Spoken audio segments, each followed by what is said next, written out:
방송대학 TV. 안녕하십니까. 저는 하얼빈 이공대학의 김월배라고 합니다. 오늘은 안중근 의사 위의 발굴은 동양평화의 길이라는 주제를 가지고 여러분들하고 얘기를 해보겠습니다. 바로 올해는 2020년입니다. 바로 안중근 의사가 순국 대신 지 110주년에 아주 상당히 의미 있는 중요한 해입니다.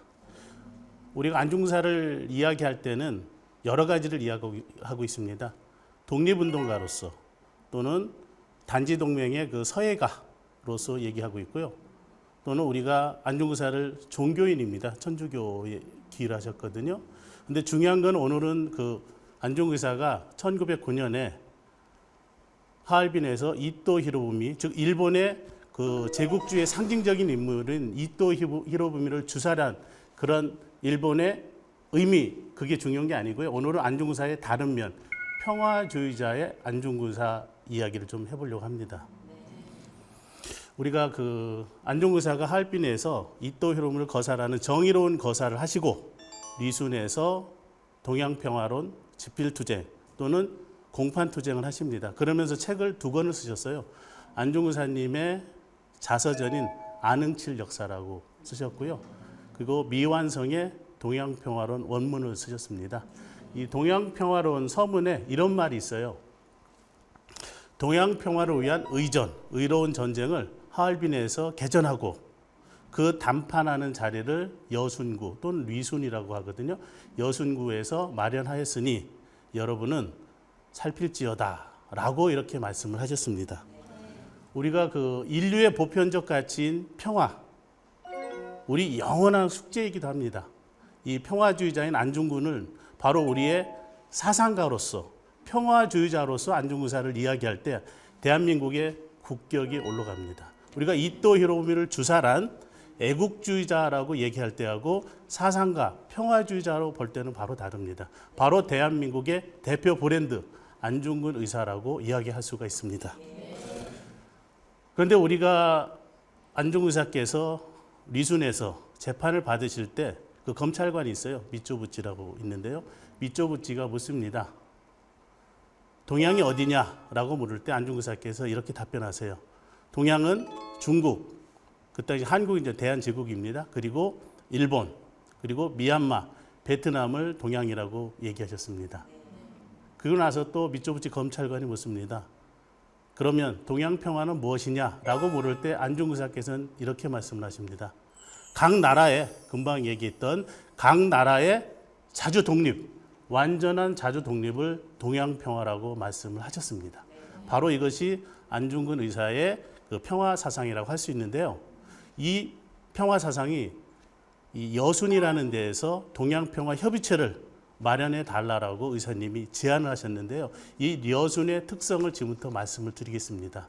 우리가 여순이라고 하는 곳은 중국의 연용성의 남단이 있는데요. 이 특징을 우리가 반부 근대사, 즉 반이라는 것 절반을 얘기합니다. 절반의 근대사라고 얘기하는데요. 그 이유를 말씀을 드리면 중국의 근대사는 1840년부터 얘기합니다. 바로 아편 전쟁부터 1949년까지 1949년 10월 1일 109년 동안 신중국의 성립을 중국에서는 근대사라고 얘기하고 있는데요. 이 109년 중에 중요한 역사적 사건이 리순에서 일어났습니다. 바로 1894년부터 2년 동안의 청일전쟁. 이 청일전쟁 시기에 무슨 일이 있었냐면요. 여러분 중국 하면 대학살 들어봤죠? 남경대학살. 남경대학살이 1937년 12월 13일에 일어났는데요. 그거보다 훨씬 42년 전에 리순에서 2만 명이 대학살이 일었었습니다. 아마 한국은 처음 아실 겁니다. 바로 청일전쟁 시기에 리순이 함락되고 나서 1894년 11월 21일, 22일, 23일, 24일, 4일 동안에 일본 군대 5천 명이 리순의 전체 인구에 해당되는 2만 명을 학살한 사건을 리순 대학살이라고 합니다. 그리고 거기서 끝나지 않고 1898년부터 리순을 러시아에서 조차를 합니다. 그래서 7년 동안 리순을 조차를 하고 나서 러일 전쟁이 또 일어나요. 즉 중국이라는 땅에서, 즉 리순이라는 땅에서 일본과 러시아가 격전을 벌이죠. 그런 격전지였었습니다. 우리는 일제강점기를 36년을 보냈습니다. 그러나 리순 대련은 우리보다 4년이 더 많은 40년을 보냈습니다. 그래서 우리는 1945년 8월 15일 날 광복 해방이 됐지만 중국 리순은 1945년 8월 22일 날 소련에 의해서 해방이 됩니다. 그리고 나서 거기서 끝나지 않고요. 실효적으로 소련이 10년간 더 지배를 합니다. 그래서 1955년까지. 그래서 중국 근대사의 가장 핵심적인 사건인 청일전쟁, 러일전쟁을 비롯한 이 사건의 중심이 리순에서 일어났었습니다. 그래서 109년 중에서 61년간의 역사적인 부침이 있었습니다. 바로 리순이라는 지역은 우리나라 강화도하고 똑같습니다. 바로 서울로 들어가는 관문인 것처럼 리순도 천진을 통해서 북경으로 들어가는 그런 중요한 역사적 그리고 지정학적 요충지였기 때문에 안중근 의사께서 이거를 간파하고 바로 리순에다가 동양평화협의체를 만들자라고 제안을 하신 겁니다. 바로 리순의 동양평화협의체는 바로 뭐냐? 이 리순이 이렇게 분쟁 지역이니까 이 바로 리순에다가 그 당시에는 일본이 그 점유를 하고 있었습니다. 그걸 중국에 돌려주고 중국, 일본, 한국 세 나라로 하여금 군대를 가지고 지키게 하였습니다. 거기서 끝나지 않고요. 이 군대들도 언어가 통하지 않으면 서로 어떤 의사소통에 문제가 있을 수 있잖아요. 그래서 반드시 두 개 국어를 하는 의사소통의 중요성을 말씀하셨고요. 그리고 거기에 들어가는 각종 경비, 그래서 공동은행, 그리고 공동화폐를 발행하자라고 이렇게 제안을 하십니다. 지금으로 얘기해 보면 어떻게 보면 유엔의 그 평화유지군과 같은 그런 개념이겠죠. 그리고 의사님은 거기다 또 감독 기능까지 말씀하세요. 의사님이 천주교의 종교인이라고 아까 말씀을 드렸죠. 그래서 로마의 교황청에서 리순에 파견해서 리순의 동양평화협의체가 잘 이루어지고 있는지를 관리 감독하자라고 하는 그 객관적인 그런 의견을 피력하십니다. 그만큼 리순이라는 지역이 격전지고 분쟁 지역이었기 때문에 안중근 의사께서는 여기에 동양평화협의체를 만들자라고 하신 대한민국의 사상가요, 평화주의자인 선구자이라고 할 수가 있습니다. 바로 이 지역, 리순이라는 지역에 안중근 의사께서 110년 전이죠. 1910년 3월 26일 날 리순 감옥에서 돌아가셨습니다. 돌아가시기 전에 두 동생, 안정근이라고 안공근이 있습니다. 그 두 동생에게 유언을 남기십니다. 내가 죽거들랑 나의 뼈를 하얼빈 공원에 묻었다가 국권이 회복이 되면 고국으로 반장해다오. 이렇게 유언을 남기셨습니다. 그런 평화주의자 사상가인 안중근 의사의 유언을 올해 110년이 됐는데도 실현을 못 시켜드리고 있습니다.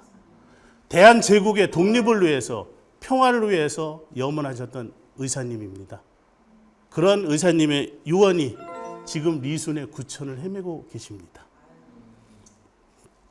많은 분들이 그렇게 말씀하세요. 왜 110년 전에 안중근 의사의 유해를, 뼈대를 찾으려고 하는가라고 말씀하십니다.